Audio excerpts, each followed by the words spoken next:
الحمد لله نحمده ونستعينه ونستغفره ونؤمن به ونتوكل عليه ونعوذ بالله من شرور أنفسنا ومن سيئات أعمالنا من يهده الله فلا مضل له ومن يضلل فلا هادي له ونشهد أن لا إله إلا الله وحده لا شريك له ونشهد أن سيدنا ومولانا محمدا عبده ورسوله أما بعد فأعوذ بالله من الشيطان الرجيم بسم الله الرحمن الرحيم الحمد لله رب العالمين الرحمن الرحيم مالك يوم الدين إياك نعبد وإياك نستعين اهدنا الصراط المستقيم صراط الذين أنعمت عليهم غير المغضوب عليهم ولا الضالين بسم الله الرحمن الرحيم قل أعوذ برب الفلق من شر ما خلق ومن شر غاسق إذا وقب ومن شر النفاثات في العقد ومن شر حاسد إذا حسد بسم الله الرحمن الرحيم قل أعوذ برب الناس ملك الناس إله الناس من شر الوسواس الخناس الذي يوسوس في صدور الناس من الجنة والناس اللهم صل على محمد وعلى آل محمد كما صليت على إبراهيم وعلى آل إبراهيم إنك حميد مجيد اللهم بارك على محمد وعلى آل محمد كما باركت على إبراهيم وعلى آل إبراهيم إنك حميد مجيد۔ اللہ تعالیٰ کا کرم ہے، اللہ تعالیٰ نے ہمیں انسان بنایا، مسلمان بنایا، حضور اکرم صلی اللہ علیہ وسلم کو امتی بنایا۔ اللہ تعالیٰ کا ہم جتنا شکر ادا کریں کم ہے۔ اللہ تعالیٰ نے رمضان المبارک کے روزے رکھنے کی توفیق عطا فرمائی، 20 رکعت تراویح پڑھنے کی پورا مہینہ باجماعت توفیق عطا فرمائی، مکمل قرآن کریم سننے کی اور سنانے کی توفیق عطا فرمائی۔ ہم میں سے ہر شخص اللہ تعالیٰ کا شکر ادا کرتا ہے، ہر آدمی اللہ کے سامنے سجدہ ریز ہوتا ہے، اللہ کی نعمتوں کا شکر کرتا ہے، اور جب اللہ تعالیٰ کی نعمتوں کا شکر ادا کرتے ہیں تو اللہ تعالیٰ کا قانون ہے لَإِن شَكَرْتُمْ لَأَزِيدَنَّكُمْ کہ اگر تم میری نعمتوں کا شکر ادا کرو گے میں اپنی نعمتیں مزید عطا کر دوں گا۔ اور اللہ تعالیٰ قرآن کریم میں اعلان فرماتے ہیں مَا يَفْعَلُ اللَّهُ بِعَذَابِكُمْ إِن شَكَرْتُمْ وَآمَنْتُمْ اگر تم عقیدے بھی ٹھیک رکھو اور تم نعمتوں کا شکر بھی کرو اللہ تمہیں کیوں عذاب دے گا۔ اللہ تعالیٰ کی نعمتوں کا بہت زیادہ شکر ادا کرنا چاہیے۔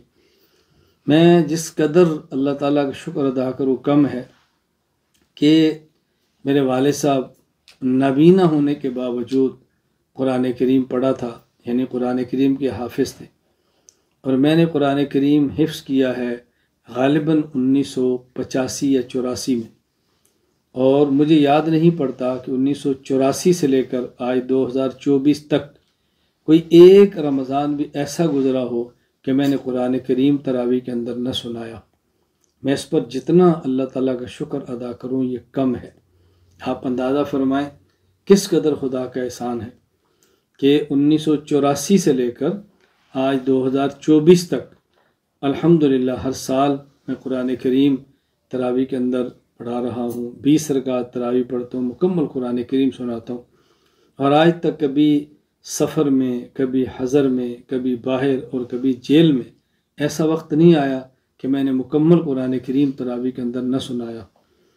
اللہ تعالیٰ کا بہت کرم ہے، اور بحمد اللہ تعالیٰ میں قرآن کریم کی جو خدمات ہیں، قرآن کریم کے ساتھ جو تعلق ہے، اس پر صرف اس لیے عرض کرتا ہوں کہ میرے تعلق والوں کو، مجھ سے محبت رکھنے والوں کو، مجھ سے عقیدت رکھنے والوں کو مزید رغبت ہو اور مزید شوق ہو اور ان کا قرآن کریم کے ساتھ تعلق مزید بڑھنے کا ایک ذوق پیدا ہو کہ اس رمضان مبارک میں نے خود مکمل قرآن کریم تراویح میں سنایا ہے، اور میری 2 بیٹیاں وہ تو شادی شدہ ہیں، حافظہ ہیں، عالمہ ہیں، ان کے بعد بڑا بیٹا اس نے سنایا، اس کے بعد بیٹی اس نے سنایا، اس کے بعد بیٹا اس نے سنایا، اور میری 12 سال کی بیٹی جس نے ابھی قرآن کریم حفظ کیا ہے، اور بحمد اللہ تعالی اس نے بھی قرآن کریم تراویح کے اندر پڑھا ہے۔ پھر اللہ کا کتنا شکر ہے کہ میرے بھتیجے انہوں نے قرآن کریم تراویح میں پڑھایا، بھائی شعیب کے بیٹے، بھائی خبیب کے بیٹے، اور اسی طرح ان کی بیٹیاں انہوں نے قرآن کریم یعنی بھتیجیاں قرآن کریم تراویح کے اندر سنایا، میری اہلیہ قرآن کریم کی حافظہ انہوں نے تراویح کے اندر قرآن کریم سنایا۔ بتائیے اللہ تعالیٰ کا کتنا شکر ہے، اللہ کا کتنا کرم ہے، میں کس طرح خدا کی نعمتوں کو شکر ادا کروں۔ اللہ اپنے فضل سے اپنے کرم سے قبول فرما لے۔ جو مجھ سے تعلق رکھتے ہیں بہت اچھی طرح جانتے ہیں کہ میرا سال ہر سال سے معمول ہے کہ میں رمضان مبارک سفروں میں گزارتا ہوں اور مکمل قرآن کریم 20 رکعت تراویح میں پڑھتا رہتا ہوں، اور آخری 29 شب کی رات کو قرآن کریم تراویح کے اندر میں ختم کرتا ہوں، اور میری خواہش ہوتی ہے کہ جو میرے تعلق والے ہیں، محبت والے ہیں، وہ ختم قرآن کے اندر شرکت کریں۔ میں پاکستان میرا معمول تھا، کئی ممالک کا سفر کرتے ہوئے پاکستان پہنچتا، سرگودا مرکز اہل سنت والجماعت 29 شب کو قرآن کریم تراویح کے اندر ختم کرتا، لیکن اب میں پاکستان میں نہیں ہوں، تو ابھی بھی میں نے کئی ایک ممالک کا سفر کیا، اور تمام ممالک میں یومیہ کی بنیاد پہ قرآن کریم پڑھتا رہا ہوں، اور آج استنبول اپنے گھر اور اپنے گھر میں موجود خانقاہ جس کو آپ دیکھ رہے ہیں، خانقاہ کے محراب آپ کو نظر آ رہا ہوگا، یہاں آج الحمدللہ میں 30واں آخری پارہ پڑھا ہے اور قرآن کریم تراویح کے اندر سنایا ہے۔ میں نے بہت محدود چند ایک اپنے تعلق والے احباب کو بلایا، وہ خود بھی تشریف لائے، ان کے گھر والے بھی تشریف لائے، تو قرآن کریم ہم نے تراویح کے اندر مکمل کیا ہے۔ اللہ تعالیٰ اس کو اپنے فضل سے اپنے کرم سے اپنی بارگاہ میں قبول فرما لے۔ ہمارے اوپر قرآن کریم کا حق ہے کہ ہم قرآن کریم کو تجوید کے ساتھ پڑھیں، ہم قرآن کریم کو سمجھیں، ہم قرآن کریم کے مطابق عمل کریں، اور ہم قرآن کریم کو عام کریں اور دنیا میں پھیلائیں۔ میں آپ تمام احباب کی خدمت میں گزارش کرتا ہوں کہ آؤ ہم سب کھڑے ہو جائیں اور ہم پکی نیت اور پکا تہیہ اور فیصلہ کر لیں کہ ہم نے انشاءاللہ قرآن کریم کو تجوید سے پڑھنا ہے، قرآن کریم کو سمجھنا ہے، قرآن کریم کے مطابق عمل کرنا ہے، اور قرآن کریم کو عام کرنا ہے۔ ہم نے اس حوالے سے چند ایک کام کیے ہیں، آپ کے علم کے اندر آ جائے، میں عرض کر دیتا ہوں۔ نمبر 1، ہم نے قرآن کریم پڑھنے والے دور دراز کے بچوں کے لیے ناظرہ قرآن کریم آن لائن کا انتظام کر دیا ہے، حفظ قرآن کریم آن لائن کا انتظام کر دیا ہے، اور چھوٹے بچوں کے لیے 2 سالہ تعلیم القرآن کورس کا آغاز کر دیا ہے۔ کئی ممالک کے بچے اس میں پڑھ رہے ہیں۔ ترجمہ قرآن کریم کی کلاس کا آغاز کر دیا ہے۔ ابھی آپ کے علم ہے کہ جمعے کے دن آخری سبق تھا، حضرات اور خواتین کا جن نے 1 سال میں قرآن کریم کا ترجمہ مکمل کیا ہے بحمد اللہ تعالی۔ اسی طرح قرآن کریم کے حوالے سے اور بھی کام جاری ہیں، میں آن لائن آپ کی خدمت میں عرض کر رہا ہوں تاکہ آپ گھر بیٹھ کے پڑھ سکیں۔ جو حضرات قرآن کریم کو سمجھنا چاہیں، قرآن کریم پڑھنا چاہیں، تو میں ان کی خدمت میں عرض کرتا ہوں کہ ہمارا قرآن کریم کے سمجھنے کے لیے، پڑھنے کے لیے نمبر 1 قرآنی قاعدہ موجود ہے، تعلیم القرآن کورس موجود ہے، ناظرہ اور مکمل ترجمہ قرآن کریم موجود ہے، 5 جلدوں پر مشتمل عقائد اور احکام کی تفسیر کے ساتھ دروس القرآن موجود ہے، اور رمضان مبارک میں تراویح کے بعد جو پڑھا ہے اس کا خلاصہ بیان کرنے کے لیے خلاصۃ القرآن کریم موجود ہے، اصول تفسیر کی فائل موجود ہے، اور انشاءاللہ اللہ نے چاہا تو بہت جلد تفسیر قرآن پر بھی کام شروع ہوگا، کچھ عرصہ لگ جائے گا، اور میری خواہش ہے ایک ایک آیت کی ہم تفسیر کرتے ہوئے قرآن کریم کی تفسیر کو بھی مکمل کریں۔ یہ ہماری خواہش ہے، اللہ اپنے کرم سے اس کو پورا فرما دے۔ میں نے نیت پوری کی ہے، جس حد تک میرے بس میں ہے میں کوشش بھی کر رہا ہوں۔ میری خواہش ہے کہ میں قرآن کریم کا ترجمہ دنیا کی ہر زبان میں لاؤں اور اس کو پوری دنیا میں پھیلا دوں۔ اللہ کریم ہے، اللہ تعالیٰ جب کام لینا چاہتے ہیں اللہ اسباب بھی دیتے ہیں، اللہ وسائل بھی دیتے ہیں، اللہ ہمت بھی دیتے ہیں، اللہ فراد بھی دیتے ہیں، اللہ سب چیزیں آسان فرما دیتے ہیں۔ بس دعا کریں کہ اللہ تعالیٰ ہم سے قرآن کریم کی خدمت لینے کا فیصلہ فرما لے، اللہ ہمیں قبول فرما لے۔ میں آپ کی خدمت میں عرض کر رہا ہوں بار بار گزارش کے ساتھ، منت کے ساتھ، لجاجت کے ساتھ کہ قرآن کریم کو پڑھیں۔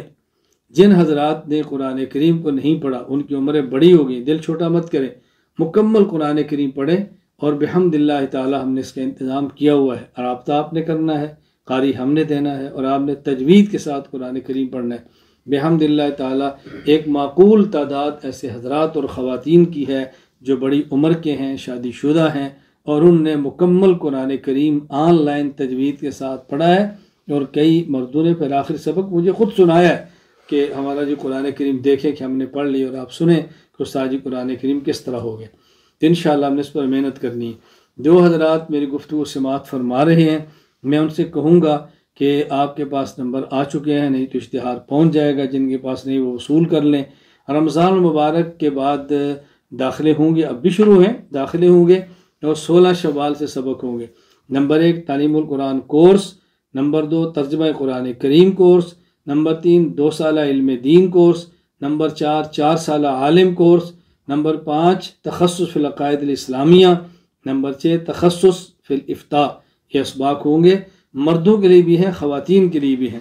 آپ ہمت کریں، آپ نیت کریں، ارادہ پختہ کریں، اور عالم بننے کی کوشش کریں، قرآن کا حافظ بننے کی کوشش کریں، قرآن کریم کو پڑھنے کی کوشش کریں، ہمت کریں اور میدان میں نکلیں۔ اللہ تعالی ہم سب کو قبول فرمائے، اللہ تعالی ہمارا قرآن کریم سے تعلق مستحکم فرمائے۔ ایک تو ہم نے قرآن کریم کو پڑھنا ہے، پھر الحمد سے لے کر والناس تک پورے قرآن کریم کو سمجھیں، اور قرآن کریم پر ہم عمل اپنا مزاج بنائیں۔ قرآن کریم نے عقائد بتائے ہیں، اور عقائد پہ قرآن کریم نے بہت زور دیا ہے۔ ضرورت اس بات کی ہے کہ ہم اپنے عقائد کو درست کریں۔ اس کے لیے آپ میری مختصر کتاب اسلامی عقائد لے لیں، اس کے بعد کتاب العقائد لے لیں، آپ اصول عقائد لے لیں، علماء ہیں تو شرح عقیدہ حسنہ لیں، شرح عقیدہ نصفیہ لیں، شرح عقیدہ تحاویہ لیں، شرح فقہ اکبر لیں۔ دیکھیں ہم نے کتنی کتب عقائد کے عنوان پہ بحمد اللہ تعالی تحریر کر دی ہیں، اور یہ چھپ رہی ہیں، کچھ چھپ چکی ہیں، کچھ چھپ رہی ہیں۔ آپ اس کو خریدیں، آپ اس کا مطالعہ فرمائیں، عقائد کو مستحکم کریں، اور عقائد کے عنوانات پہ بیانات کو سماعت فرمائیں، توجہ سے بیان سنیں۔ ایک ایک موضوع پر فائل موجود ہے، ایک ایک موضوع پر ویڈیو موجود ہے، ایک ایک موضوع پر آڈیو موجود ہے۔ مستقل کام ہوا ہے، اور آئندہ مستقل کام ہوتا رہے گا انشاءاللہ العزیز۔ ہم نے عقائد کو مستحکم کرنا ہے۔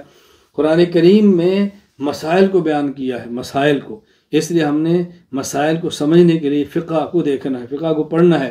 فقہاء نے یہ کرم کیا ہے، احسان کیا ہے، انہوں نے مہربانی فرمائی ہے کہ انہیں قرآن کریم سے، احادیث سے، صحابہ کرام کے تعامل سے، امت کے جمع سے چیزیں جمع کی ہیں، اور باقاعدہ ان نے فقہ مرتب کر کے ہمارے حوالے کر دی ہے۔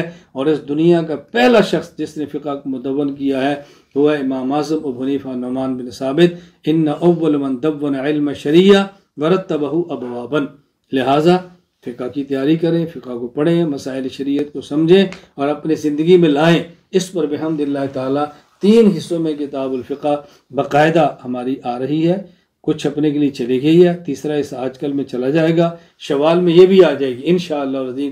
پھر آپ ہاتھ میں کتاب الفقہ بھی ہوگی، آپ روزمرہ کے مسائل بھی دیکھیں۔ قرآن کریم نے اخلاق پہ زور دیا ہے، قرآن کریم نے اخلاق کی تربیت فرمائی ہے، قرآن نے ہماری باطنی اصلاح فرمائی ہے۔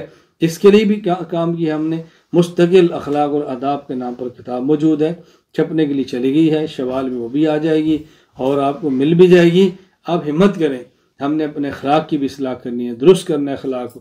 اسی طرح ہمارے معاملات اور ہماری معاشرت، روز مرہ کا رہنا اور سہنا، تجارت، بزنس، اپنے ہمسائے، خاندان، رشتہ داروں سے تعلقات، حتیٰ کہ جانوروں کے حقوق کیا ہوتے ہیں، یہ شریعت مطہرہ نے بیان فرمائے ہیں، اور ہم نے اس کو سمجھنا ہے، اس پر عمل کرنا ہے۔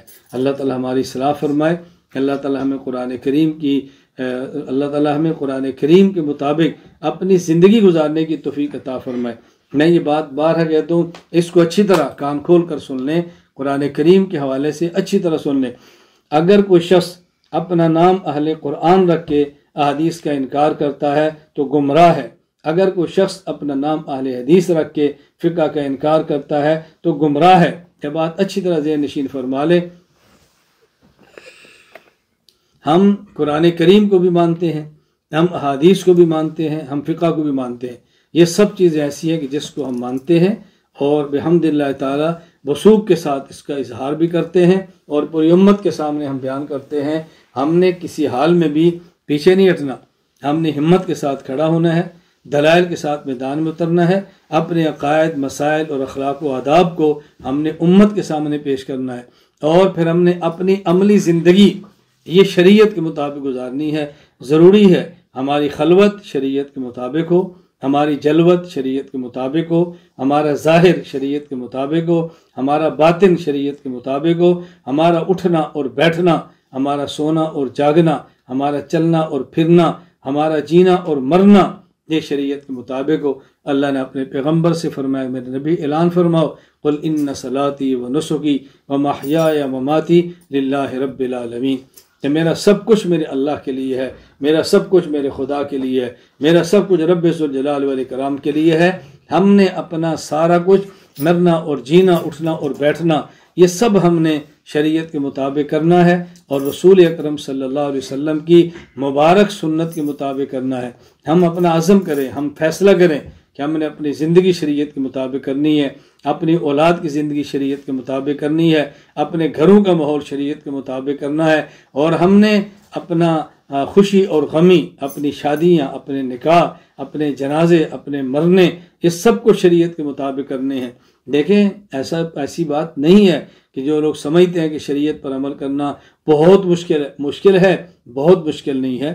اللہ تعالیٰ آسانی پیدا فرماتے ہیں۔ آدمی عمل کی نیت تو کرے، آدمی میدان میں اترنے کی نیت تو کرے، آدمی ہمت تو کرے، اللہ تعالیٰ سب کچھ آسان فرما دیتے ہیں۔ اللہ تعالیٰ کا اعلان ہے، لا یکلف اللہ نفسا الا وسعها، کہ جس کی انسان میں طاقت نہ ہو اللہ اس کا بندے کو حکم ہی نہیں دیتے، حکم اسی چیز کا دیتے ہیں کہ جس کی بندے کے اندر طاقت موجود ہو۔ میں گزارش کروں گا ہمارے مردوں کو چاہیے اپنی آنکھیں جھکائیں، ہماری خواتین کو چاہیے پردے کا اہتمام کرے۔ مرد کی آنکھ کے اندر بھی حیا ہو، عورت بھی آنکھ کے اندر حیا ہو۔ حیا کے بغیر بے حیا بن کے جینا یہ بھی کچھ جینا ہے، بغیر پردے کے جینا یہ بھی کچھ جینا ہے، اور بے حجاب ہو کے جینا یہ بھی کچھ جینا ہے، یہ بھی کچھ زندگی ہے۔ اور اللہ میں بات سمجھنے کی توفیق عطا فرمائے۔ ہم اپنی آنکھ میں حیا کریں، پیدا کریں، اپنے دل و دماغ میں شرم و حیا پیدا کریں، اپنی زندگی کو باحیا زندگی بنائیں۔ اللہ میں بات سمجھنے کی توفیق دے۔ کسی کی ماں کو اپنی ماں سمجھے، کسی کی بہن کو اپنی بہن سمجھے، کسی کی بیٹی کو اپنی بیٹی سمجھے، اس کا بہت زیادہ خیال کریں۔ اور ماؤں بہنوں بیٹیوں کو بھی چاہیے کہ وہ بند صبر کے بازاروں مت نکلیں، بغیر حجاب کے بازاروں مت آئیں، اور اپنے آپ کو سنبھالنے کی کوشش کریں۔ آج کے دور میں سب سے بڑی لعنت یہ غلط موبائل کا استعمال ہے، اور بہت بڑی نعمت موبائل کا صحیح استعمال ہے۔ میری بات نشین فرما لیں۔ ابھی دیکھیں دنیا بھر میں آپ بیٹھے موبائلوں پر میری بات سن رہے ہیں، آپ اسی سوشل میڈیا پر میری بات سن رہے ہیں، اور کتنا فائدہ ہو رہا ہے۔ غلط استعمال بہت بڑی لعنت ہے، اور کیا صحیح استعمال یہ بہت بڑی رحمت ہے۔ جس کا صحیح استعمال کریں، اس موبائل کو مسلمان بنائیں، غلط چیزیں نکال دیں، اس سے اپنے آپ کو لعنت کی زندگی سے ہم بچائیں، گناہ کی زندگی سے بچائیں، بے حیائی کی زندگی سے بچائیں، اور خود کو شریعت کے مطابق لانے کی کوشش کریں۔ میں بہت لمبی تقریر نہیں کر رہا، نہ ہی میں کو بہت لمبا بیان کرنا چاہ رہا ہوں، میں تو بس 2-4 گزارشات پیش کرنی ہے۔ میں چاہوں گا کہ اس پر میں بھی عمل کروں، میں چاہوں گا اس پر آپ بھی عمل کریں۔ اللہ ہم سب کو اس کی توفیق عطا فرمائے۔ میں 2-3 گزارشات پیش کر دیتا ہوں، آپ ذرا اس کو اچھی طرح سمجھ لیں، اچھی طرح سمجھ لیں 2-3 گزارشات۔ پہلی بات یہ سمجھیں کہ 29 رمضان ہے، کہیں آج 28 ہوگی، کہیں کل 29 ہے، اور کہیں پرسوں 30 ہے۔ اللہ بہتر جانتا ہے، ہر کسی کو اسی ترتیب پر چلیں گے، لیکن آپ یہ باتیں ذہن نشین فرما لیں۔ ایک بات تقریباً ہر شخص کی خواہش ہوتی ہے کہ میں عید الفطر کے موقع پر نیا کپڑا پہنوں۔ نیا کپڑا پہننا ضروری نہیں ہے، آپ پرانے کپڑے جو اچھے ہیں اس کو پہن لیں، کافی ہے۔ اگر نیا کپڑا پہننا چاہتے ہیں تو پرانے کپڑے کا استعمال کیا ہونا چاہیے، اس کو ذرا سنیں۔ کہ یہ ترمذی کتاب اللباس کی روایت موجود ہے۔ حضرت ابو امامہ رضی اللہ عنہ فرماتے ہیں، میں نے حضرت عمر بن خطاب رضی اللہ تعالیٰ کو دیکھا، آپ نے نیا کپڑا پہنا اور آپ نے پھر دعا مانگی، الحمدللہ الذی کسانی ما اواری بھی عورت و تجمل بھی فی حیاتی، اور آپ نے جو پرانا کپڑا تھا آپ نے صدقہ فرما دیا۔ پھر حضرت عمر رضی اللہ عنہ فرمانے لگے، سمیت رسول اللہ صلی اللہ علیہ وسلم، حضرت عمر فرمانے لگے، سمیت رسول اللہ لبس ثوبا جدیدا، نیا کپڑا پہنے، ثم عمد الی ثوب الذی اخلق، اور پھر جو پرانا کپڑا اس کو لے فتصدق بھی، اس کو صدقہ کر دے۔ اللہ اکبر۔ حضرت عمر فرماتے ہیں کہ میں نے نبی پاک صلی اللہ علیہ وسلم کو سنا کہ آپ نے ارشاد فرمایا من لبس ثوبا جدیدا، جو آدمی نیا کپڑا پہنے اور پھر یہ دعا مانگے الحمدللہ الذی، الحمدللہ الذی، الحمدللہ الذی، وہ اللہ پاک ہے جس نے مجھے کپڑا دیا ہے، کون سا؟ ما کسانی بھی عورتی وتجمل بھی فی حیاتی، جس سے میں اپنے ستر کو چھپاتا ہوں اور اپنی خوبصورتی اختیار کرتا ہوں۔ پھر وہ اس کپڑے کا صدقہ کر دے، پھر کپڑے کا صدقہ کر کیا ملتا ہے؟ وفی کنف اللہ وفی ستر اللہ وفی حفظ اللہ حیا و میتا، اللہ تعالیٰ اس کو اس کی زندگی میں اور اس کے مرنے کے بعد اپنی حفاظت میں لے لیتے۔ کرنا کیا ہے؟ پرانا کپڑا صدقہ کرنا ہے۔ بتاؤ پرانا کپڑا صدقہ کرنا کیا مشکل ہے؟ نیا کپڑا لیں، پرانا صدقہ کریں اور اللہ کی حفاظت کے اندر آ جائیں۔ میں نے بحمدللہ تعالیٰ اس کی نیت بھی کی ہے، میں کرتا بھی ہوں، اور میں اب تمام سے کہتا ہوں کہ اس عید الفطر کے موقع پر حضرات و خواتین یہ فیصلہ کر لیں کہ ہم اگر نیا کپڑا پہنیں گے تو پرانے کپڑے کو انشاءاللہ صدقہ کر دیں گے، اللہ کی حفاظت کے اندر آ جائیں۔ ایک بات۔ دوسری میری گزارش یہ ہے کہ صدقۃ الفطر ہم نے ادا کرنا ہے۔ صدقۃ الفطر گندم کا بھی ہے، جو کا بھی ہے، اور صدقۃ الفطر جو ہم نے دینا ہے یہ کھجور کا بھی ہے، کشمش کا بھی ہے۔ لیکن میں گزارش کروں گا ہم کوشش کریں صدقۃ الفطر کشمش کا ادا کریں، سب سے زیادہ قیمت والا ادا کریں۔ میں خود اس کا اہتمام کرتا ہوں، اپنے گھر والوں کا، اپنے بچوں کا صدقۃ الفطر کشمش میں ادا کرتا ہوں۔ کیوں؟ سال میں ایک بار دینا ہے، پورا سال اللہ کے نام پہ کھاتے ہیں، اللہ کے دیے سے دینا ہے۔ قرآن کہتا ہے لن تنالوا البر حتی تنفقوا مما تحبون، جو تمہیں چیز پسند ہے نا تم اس کو خرچ کرو گے تو پھر تمہیں صحیح نیکی ملے گی۔ تو بہتر یہ ہے کہ بہترین اور مہنگے سے مہنگا صدقۃ الفطر ادا کریں۔ لیکن اگر کھجور کے برابر قیمت دیں گے تب بھی ہو جائے گا، اگر گندم کا دیں گے تب بھی ہو جائے گا، جو کا دیں گے تب بھی ہو جائے گا، فرض تو ادا ہو جائے گا۔ لیکن ہم کوشش کریں کہ صدقۃ الفطر ہم کشمش کا دیں، جہاں کشمش سب سے زیادہ مہنگی ہے، ہم اس کا اہتمام کریں۔ پھر عید الفطر آنے والی ہے، ہم میں سے ہر شخص اس کا اہتمام کرے کہ عید الفطر کے موقع پر اپنی خوشیوں کے ساتھ اپنے تعلق والے، اپنے غریب، اپنے مستحق، اپنے رشتہ دار، ان کی خوشیوں کا خیال کریں، خصوصاً علماء کرام کی خوشیوں کا خیال کریں، مدارس کے طلبہ کی خوشیوں کا خیال کریں۔ اس موقع پر کبھی اپنی مسجد کے امام کو مت بھولیں، کبھی اپنی مسجد کے خطیب کو مت بھولیں، کبھی اپنے مسجد کے مؤذن کو مت بھولیں، کبھی اپنے مسجد کے خادم کو مت بھولیں۔ اس موقع پر ان کا بہت زیادہ خیال کریں۔ اللہ مجھے بھی توفیق عطا فرمائے، اللہ تعالیٰ آپ کو بھی توفیق عطا فرمائے۔ تو وہ تمام حضرات جنہوں نے قرآن کریم تراویح کے اندر سنایا ہے میں ان کو مبارک دیتا ہوں، اور وہ تمام حضرات جنہوں نے قرآن کریم تراویح میں سنا ہے میں ان کو بھی مبارک دیتا ہوں، اور سب کے لیے دعا کرتا ہوں کہ اللہ تعالیٰ ہم سب کو قرآن کریم پڑھنے کی، سمجھنے کی، عمل کرنے کی، اور قرآن کریم کو پوری دنیا میں عام کرنے کی توفیق عطا فرمائے۔ اللہ تعالیٰ مجھے بھی توفیق دے، اللہ آپ کو بھی توفیق دے۔ آپ ذرا سمجھتے ہیں ہماری مجلس علم و ذکر ہوتی ہے، کچھ باتیں علمی ہوتی ہیں اور پھر ذکر کی مجلس ہوتی ہے۔ ابھی ذکر فرما لیں، پھر جن حضرات نے بیعت کی ہے وہ تجدید فرما لیں تاکہ توبہ ہو جائے، ایک بار پھر استغفار کر لیں، جو کرنا چاہتے ہیں وہ کلمات توبہ پھر پڑھ لیں، کلمات توبہ پڑھ لیں اور بیعت کر لیں۔ اس کے بعد اللہ تعالیٰ مجھے اور آپ کو توفیق عطا فرمائے، ہم دعا کریں اور اپنی زندگی کو شریعت کے مطابق گزارنے کی کوشش فرمائیں۔ لا الہ الا اللہ محمد رسول اللہ صلی اللہ تعالی علیہ وعلا آلہ وصحابہ وبارک وسلم۔ لا الہ الا اللہ، لا الہ الا اللہ، لا الہ الا اللہ، لا الہ الا اللہ، لا الہ الا اللہ، لا الہ الا اللہ، لا الہ الا اللہ، لا الہ الا اللہ، لا الہ الا اللہ، لا الہ الا اللہ، لا الہ الا اللہ، لا الہ الا اللہ، لا الہ الا اللہ، لا الہ الا اللہ، لا الہ الا اللہ،